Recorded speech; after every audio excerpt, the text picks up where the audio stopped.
Les damos la bienvenida a La Nota, un podcast semanal de la Corresponsalía en Cuba del Servicio de Noticias de la Mujer de Latinoamérica y el Caribe, SEMLAC, que te mantendrá al tanto de los acontecimientos más relevantes y las historias que debes conocer desde una perspectiva de género y diversidad.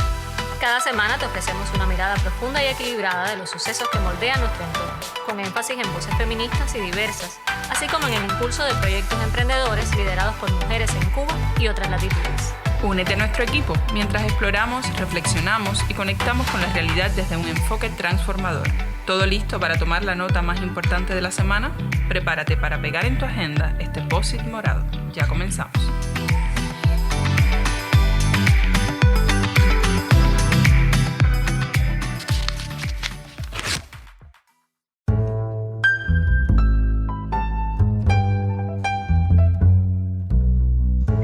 Llegamos a la edición 15 de La Nota, un podcast del Servicio de Noticias de la Mujer de Latinoamérica y el Caribe que nació hace 4 meses, donde nos propusimos actualizarte sobre lo más relevante de la agenda de género en Cuba y dar voz a sus protagonistas. De septiembre a la fecha, por nuestros micrófonos han pasado muchísimas mujeres para compartir desde su experiencia personal o profesional, o como autoridades en campos específicos, disímiles saberes. En este primer episodio de 2024, hemos invitado a varias de ellas a reflexionar sobre el año que culmina, qué nos ha dejado, qué quedó pendiente en la agenda de las mujeres, y a la vez mirar hacia el año que comienza en clave de retos y sueños, tanto colectivos como personales. Soy Marbelis, educadora popular feminista cubana, tengo 56 años. Para las mujeres cubanas este año 2024 va a tener muchos más desafíos porque estamos viviendo y vamos a vivir un contexto socioeconómico complejo y posiblemente más difícil. Y por supuesto las discriminaciones, las desigualdades, las inequidades se van a incrementar y para nosotras habrá retos, sobre todo para intentar ser más sororarias, cuidarnos más unas a las otras, apoyarnos más, porque ante situaciones económicas tan difíciles el trabajo se hace más duro, las cargas de cuidados también, los síntomas de violencia posiblemente se incrementen porque la vida está siendo difícil para todas y todos y a veces las respuestas que damos ante situaciones así tienden a ser más violentas, tanto a las mujeres como las mujeres también, a nuestras niñas, nuestros niños, a nuestros ancianos y ancianas. También debemos tener en cuenta esas cosas. Y quienes estamos en este camino del feminismo, de la equidad, de la inclusión, tenemos que tener todavía más cuidado, más conciencia de cómo actuar, no dejarnos arrastrar por todo lo que pueda estar pasando y acompañarnos mejor y siempre tener esa mirada, esos espejuelos puestos para podernos darnos cuenta de cuando nosotras mismas también estamos discriminando y estamos siendo violentas. Mi nombre es Jani Bárcenas Alfonso, soy psicóloga y profesora de la Facultad de Psicología de la Universidad de La Habana. Personalmente considero que el 2023 fue un año de sembrar semillas, de continuar un trabajo sistemático de mayor o menor alcance, pero con acciones concretas que evidentemente necesitamos tiempo para ver sus frutos. Básicamente desde la academia, un mayor impacto del trabajo que se hace, de las investigaciones, de las pequeñas acciones que necesitamos pasar poco a poco, transformar ese trabajo conjunto y sistemático a lo largo de los años a crear acciones más fuertes, con mayor impacto social, intervenciones más poderosas y de mayor alcance para acompañar la agenda de género y el tema y llegar realmente a las mujeres y las personas más vulnerables y que necesitan realmente mayor apoyo en estas cuestiones.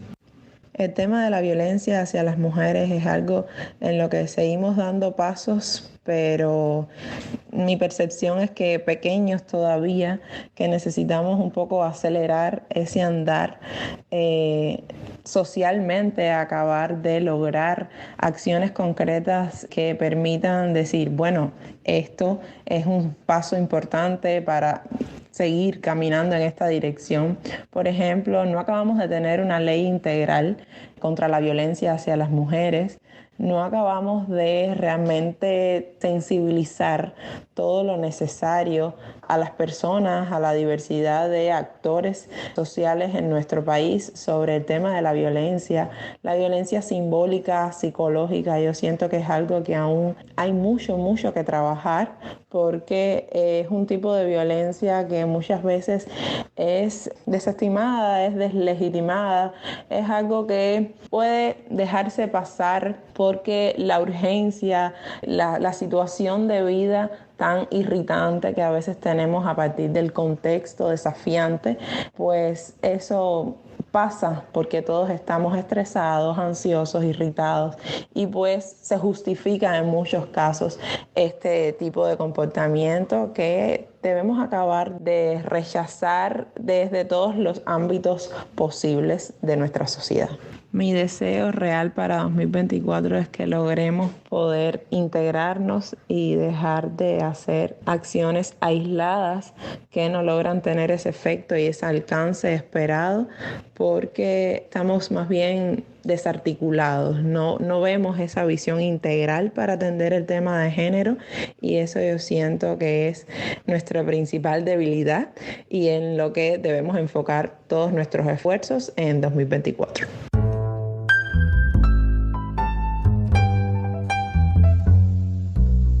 Para la periodista Dixie Edith Trinquete, poder contar con una estadística más certera sobre femicidios en Cuba es algo a destacar en 2023, a la vez que apuntó como un desafío importante el incremento del embarazo adolescente. Yo creo que un avance importante de la agenda de género en Cuba en 2023, y no lo digo porque haya sido algo que pasó muy a finales de año, sino porque me parece realmente relevante, es poder tener cálculos más cercanos a la realidad de la violencia de género en el país y sobre todo de las muertes violentas de mujeres o del femicidio, para ponerle el nombre que internacionalmente más se maneja. Es importante porque hay una realidad que han repetido especialistas como Clotilde Proveller múltiples veces, que es que lo que no se conoce, lo que no se ve, no se atiende, es muy difícil de solucionar. Entonces, para mí es relevante, primero, porque tenemos un mejor acercamiento al fenómeno, tenemos más claridad en cuanto al fenómeno que está ocurriendo. Eso en primer lugar, por supuesto. Pero además, porque a nivel comunicativo es muy importante poder decirle a las personas con datos oficiales, con datos que se estén gestando y que se estén contando en espacios oficiales del país, poder decirle a las personas, esto está pasando en Cuba. Porque eso es importante para que las personas, las propias, incluso mujeres víctimas que todavía no han identificado que son víctimas en algunos casos y en otros, no se deciden a compartir sus problemas, su sufrimiento, vean que esa no es una realidad que es solo de ellas, sino que es un fenómeno que está ocurriéndole también a otras mujeres como ella y que a lo mejor hay caminos, hay soluciones. Eso por un lado. Y por el otro, porque los números alertan también para el diseño de política. O sea, tener un número más cercano a la realidad también ayuda a el diseño de política, a que las personas que están en puestos de dirección entiendan que ese es un problema. Porque una de las cosas que nos ha pasado mucho con la violencia de género en el país es que muchas personas que a lo mejor incluso están sensibilizadas con el asunto siguen sin entender que tenemos ese problema. Y una de las razones era porque no teníamos un cálculo cercano a la realidad con relación a ese tema. O sea, para mí ese es uno de los avances importantes. En materia de desafío, yo creo que un desafío muy importante que hay que mirar con lupa, en primer lugar, es el incremento del embarazo adolescente en Cuba. Porque ese incremento, primero, está certificado por la ciencia, está demostrado por la investigación, tiene conexiones con la violencia de género, tiene conexiones con relaciones de poder que estas muchachas no están en condiciones de gestionar correctamente. Tiene conexiones con el ejercicio de los derechos sexuales y reproductivos en muchos casos. Tiene conexiones con la manera en que se están desarrollando algunas relaciones desiguales de poder al interior de las familias. Ya no entre la muchacha y su pareja, sino entre la muchacha y sus padres, por ejemplo. Por tanto, es un fenómeno, y además es un fenómeno que a nivel mundial está evidenciado que los países, mientras más niveles de embarazo adolescente tienen, más retroceso tienen en indicadores de desarrollo vinculados, por ejemplo, con la pobreza, porque una muchacha que sale embarazada en muchísimos casos es una muchacha que no sigue estudiando, que no se supera, y en el mundo en el que hoy vivimos, obviamente, mientras menos capacidad profesional tiene una persona, un empleo menos remunerado tiene en principio, ¿no? Entonces, para mí ese es un asunto que es esencial, porque además es una estadística que está decreciendo y es un fenómeno que tiene además conexiones importantes con la situación económica, y nuestra situación económica para 2024 no va a mejorar. Obviamente no son los únicos. Si hago un ejercicio de enumeración te podría enumerar otros. Hay un asunto que tiene que ver con cambiar desde la comunicación el paradigma simbólico que tiene hoy la migración en el país, para que entonces esa migración pueda ser un proceso consustancial con el desarrollo en Cuba.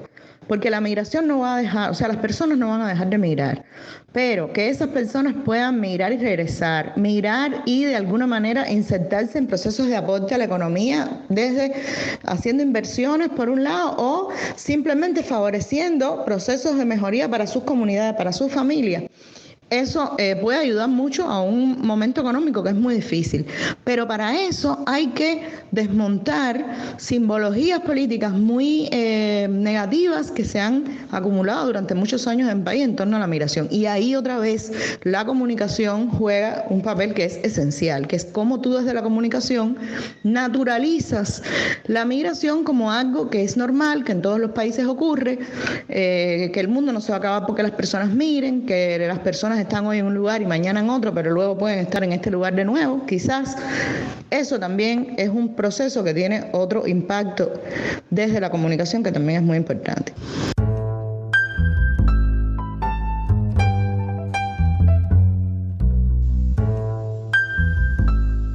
Las mujeres a menudo asumen una carga desproporcionada en el cuidado de hijas e hijos, personas mayores y los miembros enfermos de la familia, lo que puede limitar su participación en el ámbito laboral y dificultar su acceso a oportunidades económicas. Además, la falta de políticas y servicios de cuidado asequibles y de calidad puede exacerbar esta carga y perpetuar desigualdades de género.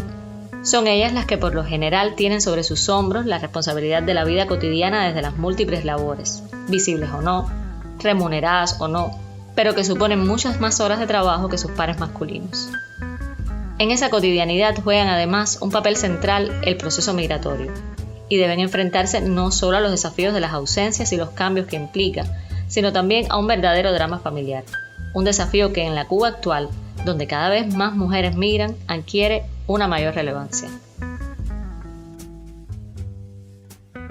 Hola a todos y a todas, soy Alejandra García, soy periodista cubana y bueno, ¿sobre qué me marcó en el 2023 en cuanto a avances y desafíos de la agenda de género y derecho en el país?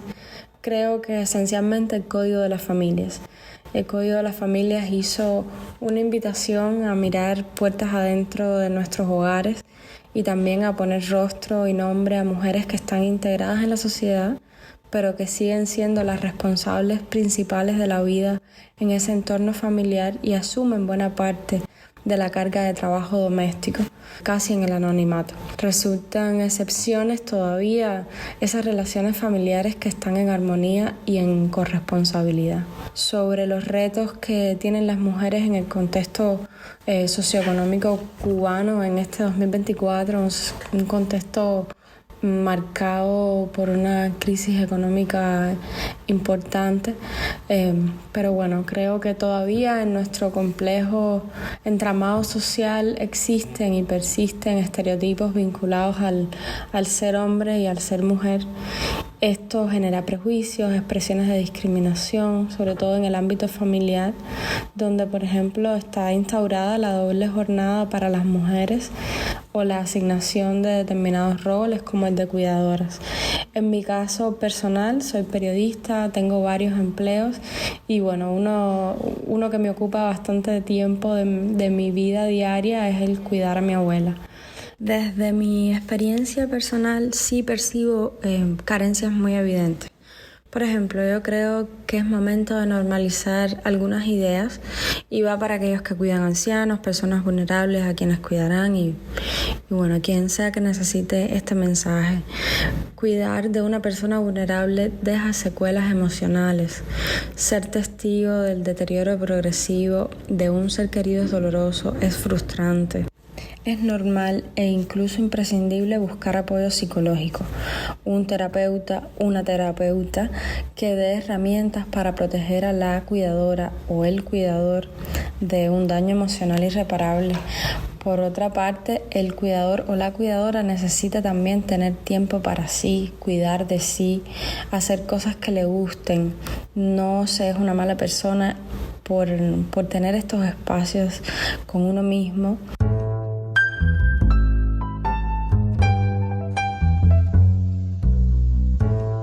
Para Magela Romero, profesora de la Universidad de La Habana y coordinadora de la Red Cubana de Estudios sobre Cuidados, el año que culmina fue decisivo en muchos sentidos, mientras que la nueva etapa que se abre viene cargada de retos de la mano de un contexto complejo.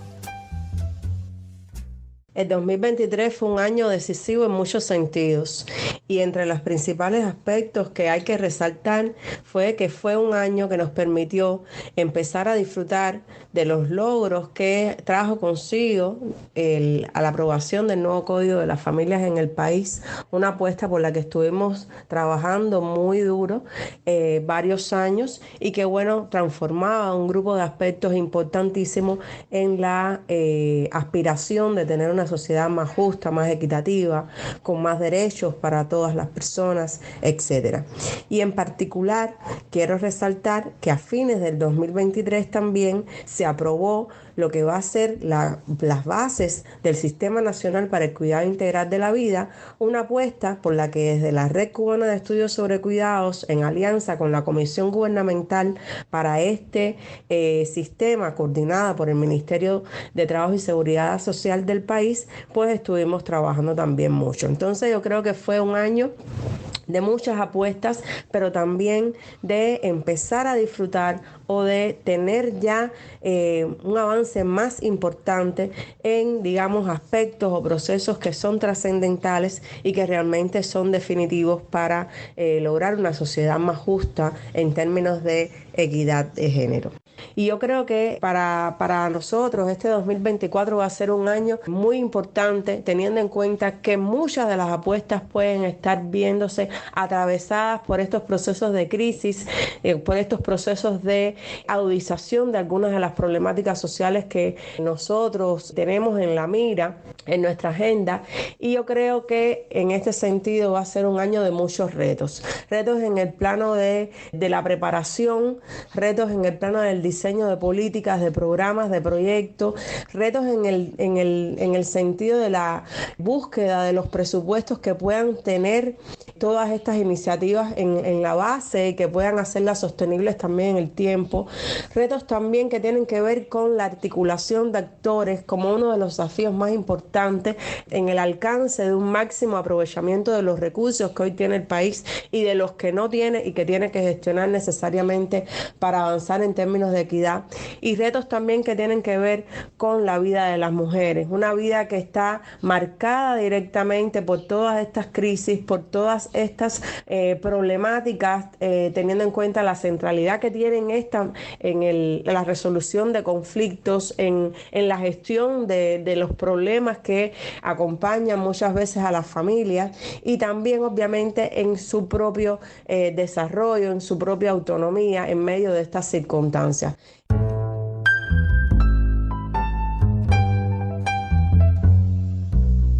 A este episodio de La Nota llegan mujeres contradictorias en el arte y el activismo LGBTIQ+, voces valiosas que nos invitan a reflexionar sobre los desafíos que aún persisten en estos ámbitos. A pesar de los avances, reconocen que hay mucho por encaminar en la lucha por la equidad, una ruta obligada en este 2024. donde derribar prejuicios, estereotipos, luchar contra la discriminación y propiciar la creación de espacios inclusivos donde todas las voces sean escuchadas y valoradas sigue siendo una necesidad. Mi nombre es Teresa Jesús Fernández, tengo 63 años, soy filóloga de profesión y coordino la red de mujeres lesbianas y bisexuales por el CNSX. Pienso que el 2023 fue positivo en el sentido que se sigue trabajando en el plan de adelanto para las mujeres y que ese plan incluye a todas las mujeres, no solo a las mujeres heterosexuales, sino también a las mujeres lesbianas y bisexuales y las mujeres trans. Fue importante, por ejemplo, que muchas personas durante ese año hicieron uso de su derecho al matrimonio, muchas parejas lesbianas, muchas parejas de hombres gay, y eso también es algo importante. También fue muy importante saber que por el Ministerio de Salud Pública existe un decreto que permite finalmente la reproducción asistida, que es algo que las mujeres lesbianas han pedido durante muchísimos años y desde ese punto de vista es un logro. Como activista de los derechos de las personas LGBTIQ+, y sobre todo de las mujeres lesbianas, pienso que en ese sentido ha sido positivo y que seguramente hay que seguir avanzando. Sobre todo hay que seguir poniendo en práctica todo lo relacionado con el plan de adelanto para la mujer y todo lo relacionado con la violencia de género.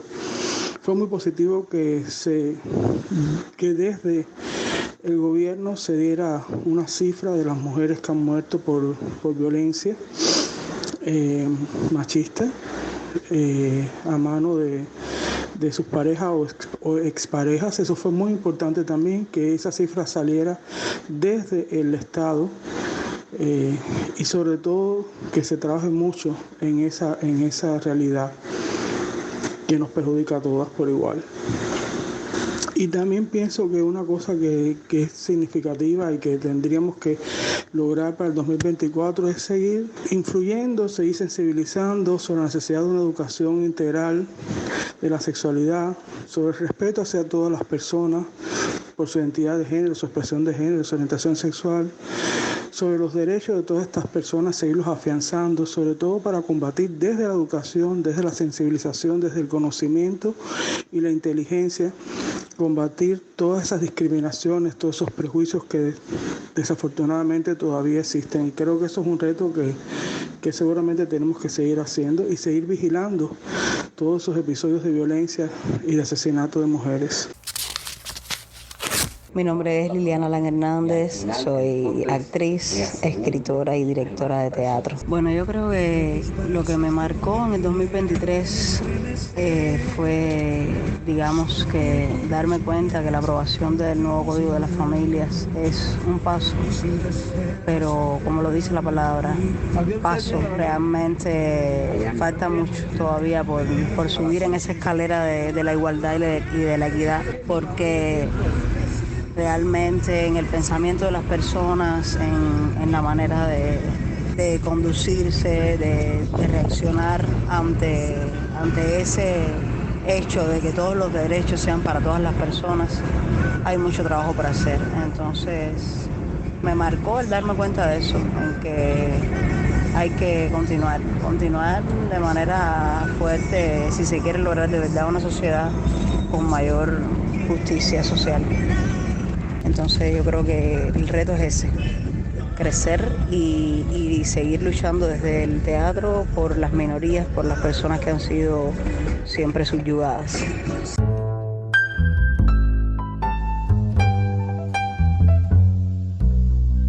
Muchas son las mujeres rurales que en Cuba han desarrollado proyectos personales con un amplio impacto económico-social desde la apuesta por el emprendimiento. Sus luchas y retos también forman parte de la agenda del año que comienza. Yo soy Maite Cruz y soy una mujer ganadera de la provincia de Ciego de Ávila. Pues en el 2023 fue un año importantísimo para mí como mujer ganadera, pues estuve en Waze 2023, eso me abrió muchísimas puertas, cambió de forma muy positiva mi pensamiento sobre la proyección que existe sobre la mujer en el país, en los emprendimientos, en cualquier tipo de emprendimiento, en la ganadería, en fin. Yo creo que logré que de alguna manera se reconociera en un grupo tan variado como fue ese que estuvo allí, que no solamente se emprende desde las labores cotidianas asociadas a la feminidad, ¿no? También que se reconociera el valor de que hay mujeres que están trabajando directamente en el campo. No solamente desde la ganadería, como lo decía yo en aquel momento, sino también desde otras áreas como la producción en sí de alimentos, o sea, los cultivos varios, los frutales, o sea, la producción de miel, otras tareas.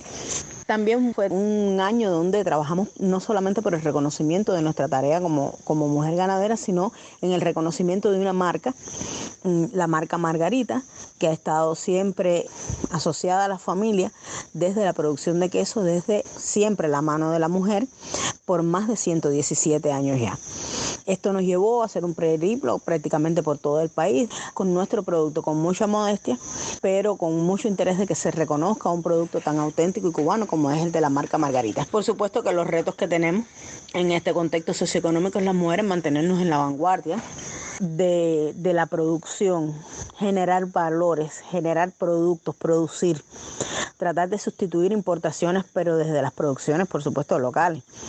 Desde cualquier tipo de producción, ya sea artesanal, agropecuaria, pesquera, desde cualquier labor, pero producir y generar valores. Eso es el reto más importante que tenemos para este 2024.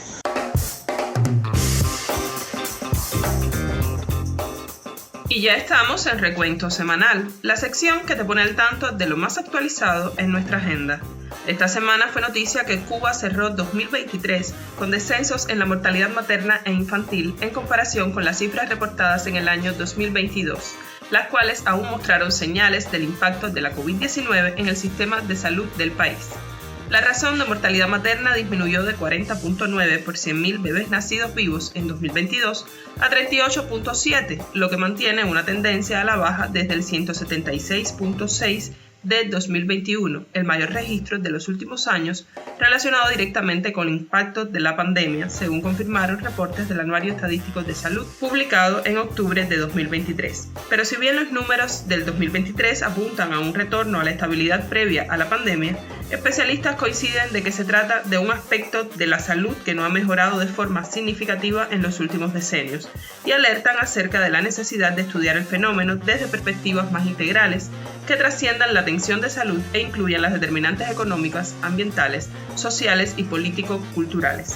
Entre ellas clasifica, por ejemplo, su relación con la fecundidad adolescente, un indicador en franco crecimiento en el país. La morbilidad materna extremadamente grave es un problema de salud actual en Cuba y ocurre a expensas de mujeres en edades extremas. Dígase, un 8.5% ocurre en adolescentes y 10.3% en mujeres mayores de 35 años. En el caso de la mortalidad infantil, en el año que recién concluyó se redujo a 7.1 por 1.000 nacidos vivos, desde 7.5 en 2022 y 7.6 en 2021, considerada esta última la mayor alza registrada en el país en los últimos 20 años. Si bien se trata del segundo año de ligeros descensos, el indicador aún se mantiene muy por encima de los alcanzados por el país en las primeras 2 décadas del actual siglo, donde se reportaron comportamientos entre los más bajos de la región. Si pinchas en la nota mortalidad materna e infantil descienden, pero no lo suficiente, podrás leer más de este análisis de la periodista Dixie Edith.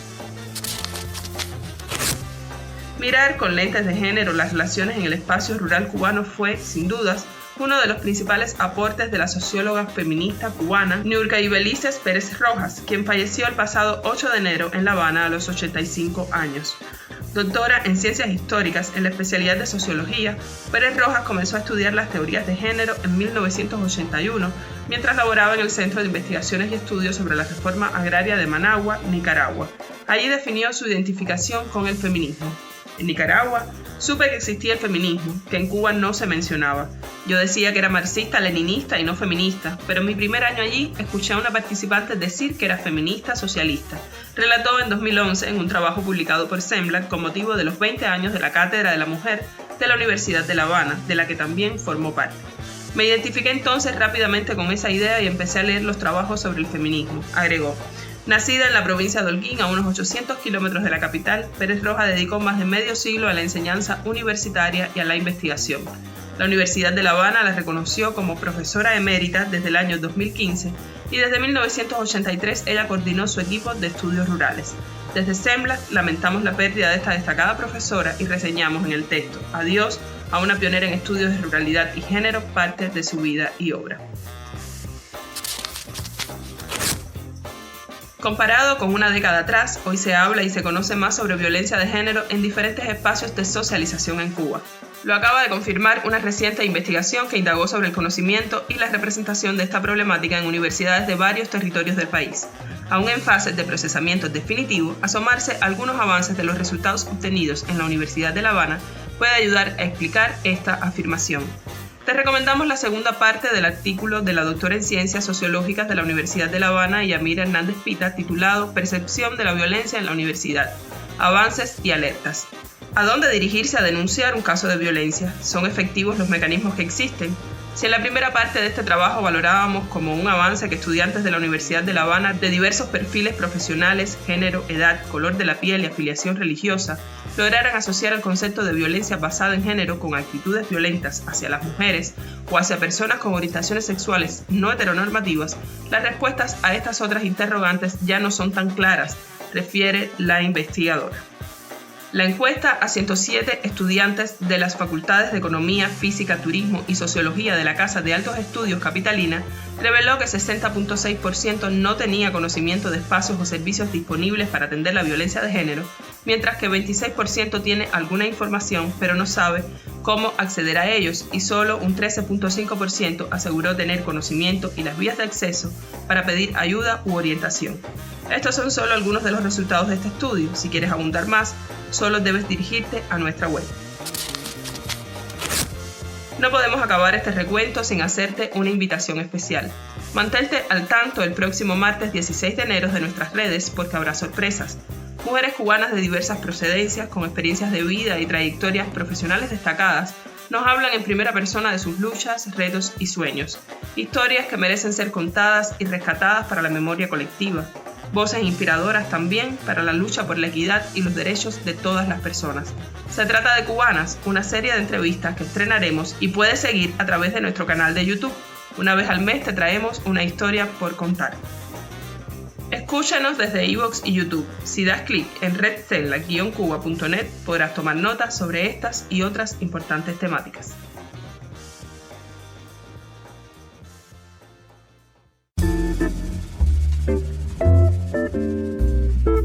Estás en La Nota, el podcast informativo de SEMLAC Cuba, donde hoy nuestras invitadas repasan los logros y pendientes de 2023 y nos hablan de retos y sueños para 2024. Y si de hacer un ejercicio como este en la agenda de género y derechos en Cuba se trata, debemos detenernos en el ámbito legislativo, pues el año ha sido significativamente relevante en este aspecto. Para hablarnos sobre el tema, nos acompaña la jurista Yamila González Ferrer, vicepresidenta de la Unión Nacional de Juristas de Cuba. Hola, mi nombre es Yamila González Ferrer, soy vicepresidenta de la Unión Nacional de Juristas de Cuba y coordinadora de su proyecto Justicia en Clave de Género, y también soy profesora titular de la Facultad de Derecho de la Universidad de La Habana.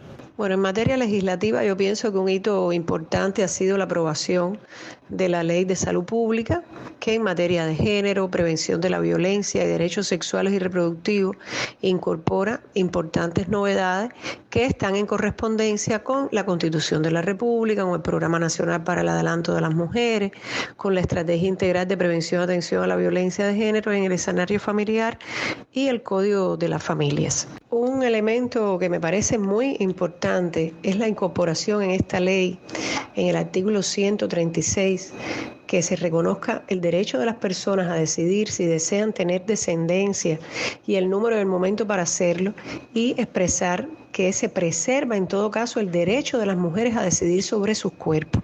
Ya esto era algo que desde la perspectiva de las familias, del respeto que la familia debe, pues se había incorporado en el Código de las Familias, pero que bueno, aquí ya tiene un matiz desde el derecho de las personas.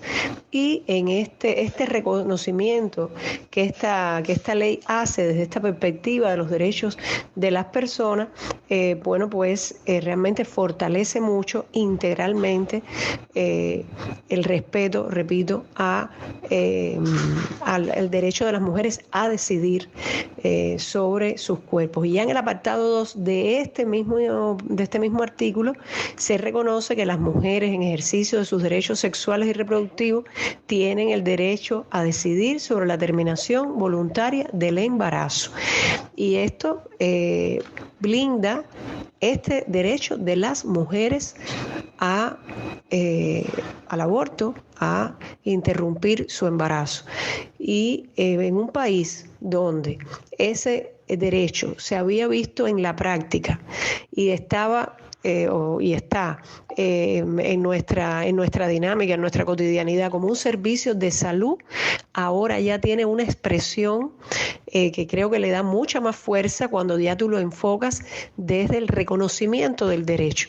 Yo recuerdo que cuando estábamos en los debates del Código de las Familias, fue una de las cosas que salió, que si bien teníamos ese derecho, no estaba expresamente reconocido como tal. Y por lo tanto pienso que esto es una fortaleza que tenemos en materia de género y particularmente, bueno, que se refleje en esta ley de salud. Sin duda, tras la aprobación de varios instrumentos legales, el reto mayor radica en su implementación, para que, como aseguran los juristas, la ley no quede en letra muerta. Por ello, la preparación de los actores del derecho, o sea, quienes aplican las normas, es fundamental. Deben conocerlas, entenderlas y poderlas interpretar y aplicar con todos los matices y peculiaridades que cada caso requiera. ¿Y los sujetos del derecho? Esas personas para las que fueron pensadas las leyes y que en ocasiones ni siquiera las conocen. En este punto el reto pasa por la divulgación, la correcta información y una comunicación desde diferentes lugares que realmente sea efectiva. Ahora, una cosa importante en materia legislativa es la implementación de las leyes.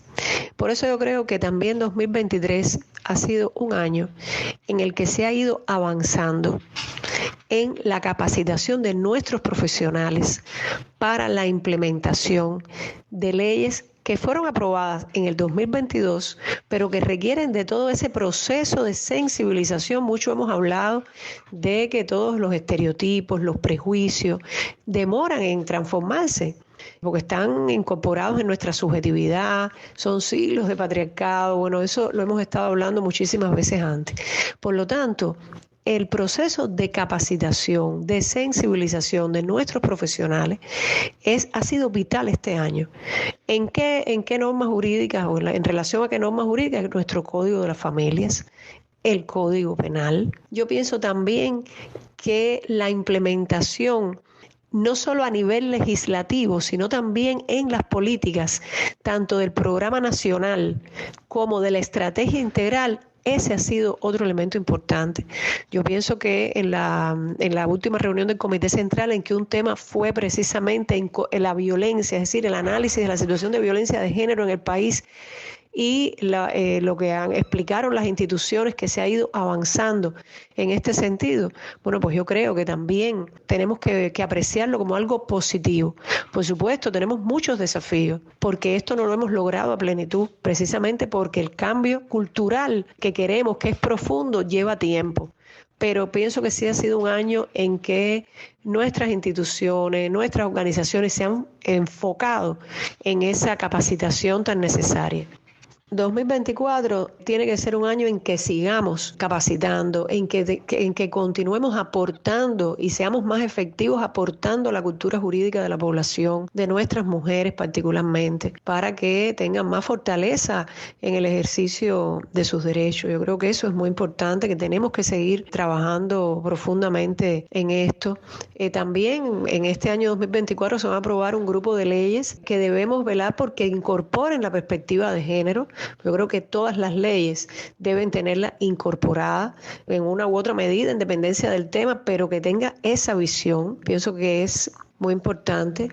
Y otro tema que considero también que nos fortalece es evaluar cómo se va implementando, porque una cosa es la capacitación que te permite esa implementación adecuada, pero tenemos también que evaluar lo que estamos haciendo, cómo lo estamos haciendo. Primero porque las leyes son perfectibles y en segundo lugar porque también la aplicación de esas leyes requiere, manejos, movimientos para que sean mejor comprendidas, para que sean mejor aplicadas.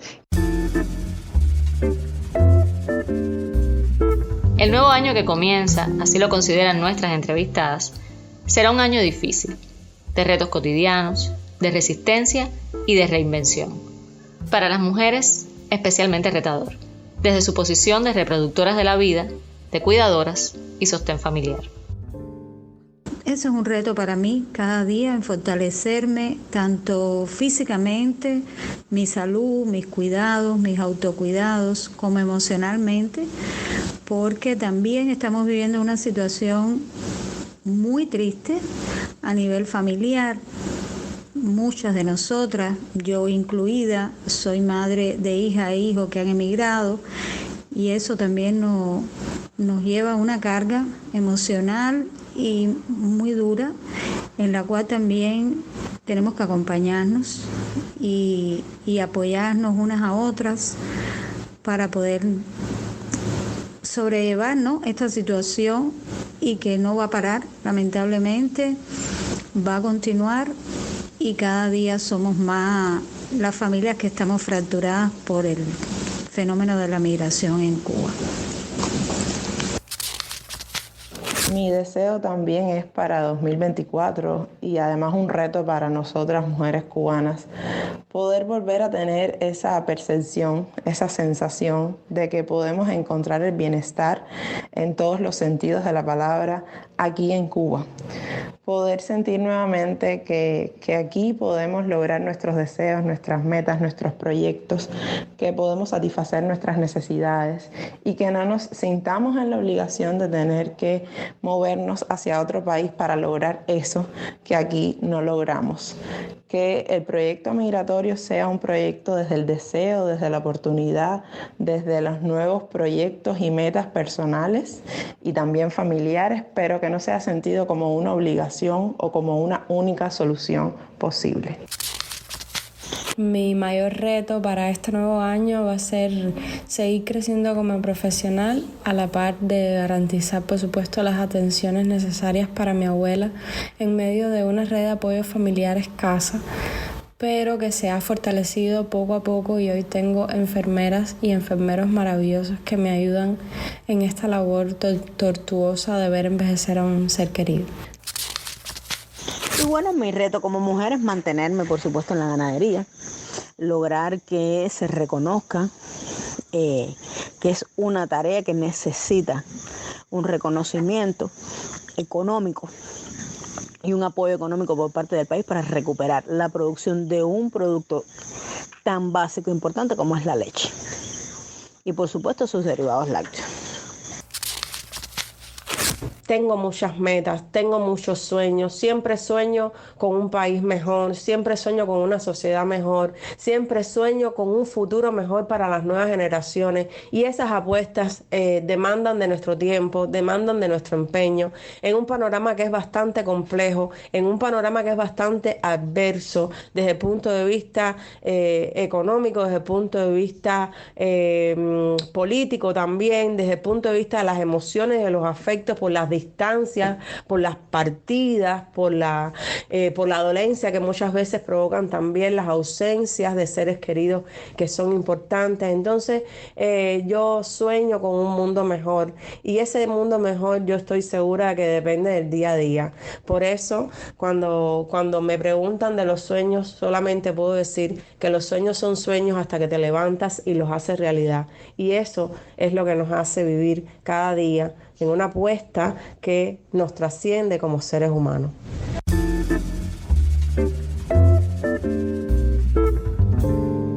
Y con esta ruta de sueños personales y colectivos, que también puede ser la tuya, cerramos por hoy. Te invitamos a regresar cada semana a estos minutos de audio donde siempre tendremos un post morado para compartir.